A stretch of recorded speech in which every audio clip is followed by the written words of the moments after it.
Hello students, today we will discuss about the summary of methods of national income. We have discussed about three methods of evaluating national income, that is value added method, income method and expenditure method. In the first method, value added method, we have to find out the value added in each stage of production, in the process of production, with the help of the formula value of output minus intermediate consumption.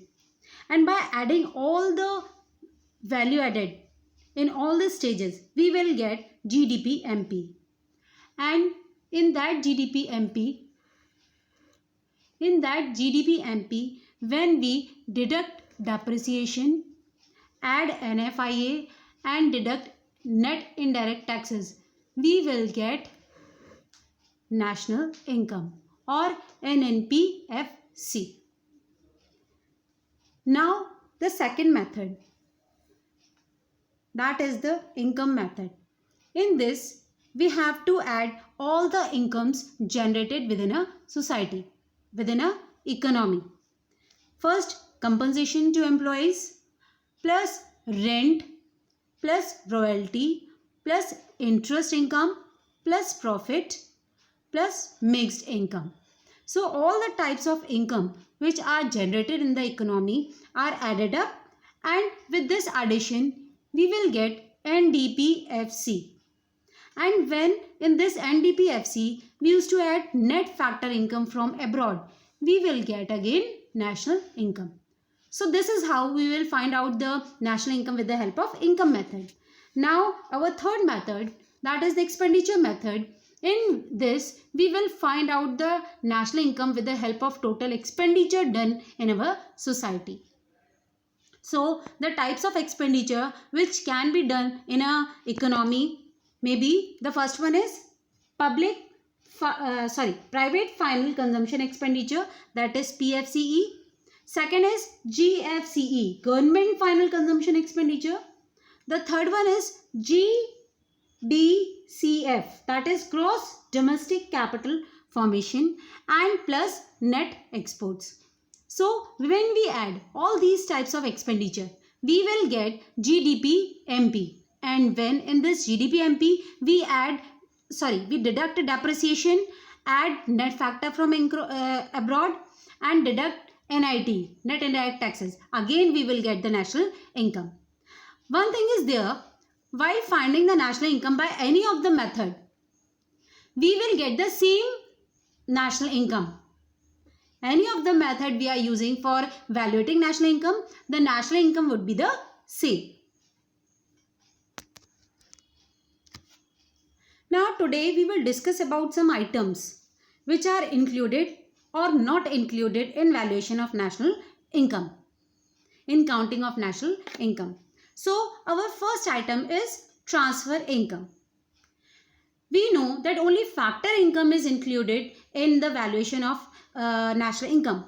So transfer income is not included in valuation of national income.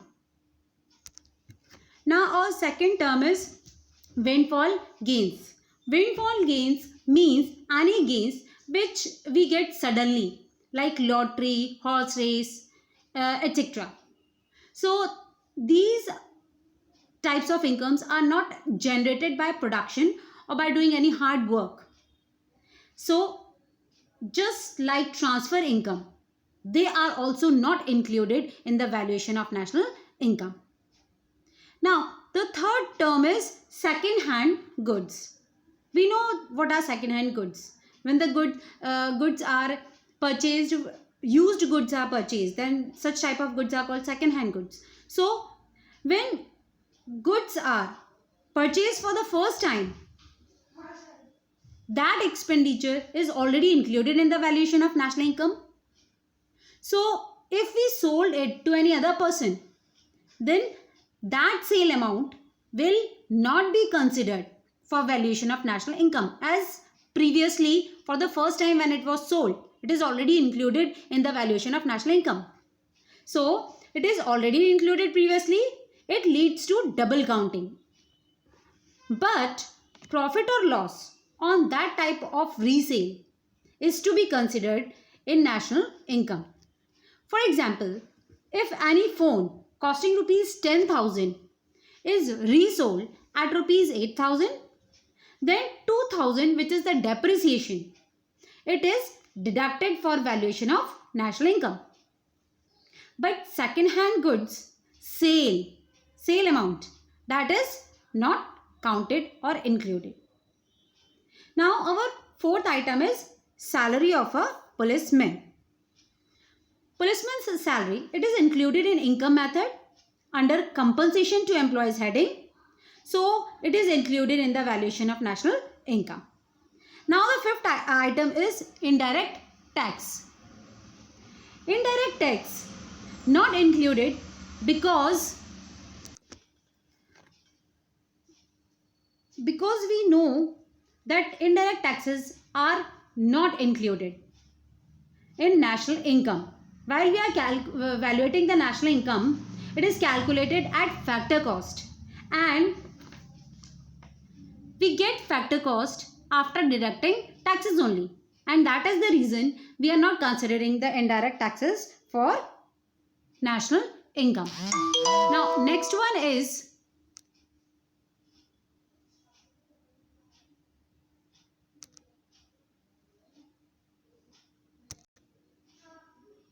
smuggling. Smuggling means to sell the goods which are prohibited by government, but we are selling without the permission. For example, drugs, etc.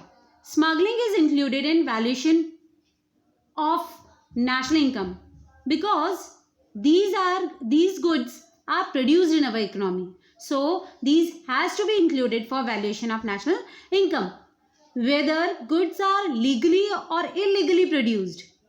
If they are produced, they are included in the valuation of national income. Now our next item is black marketing. Same as smuggling. For example, same as smuggling,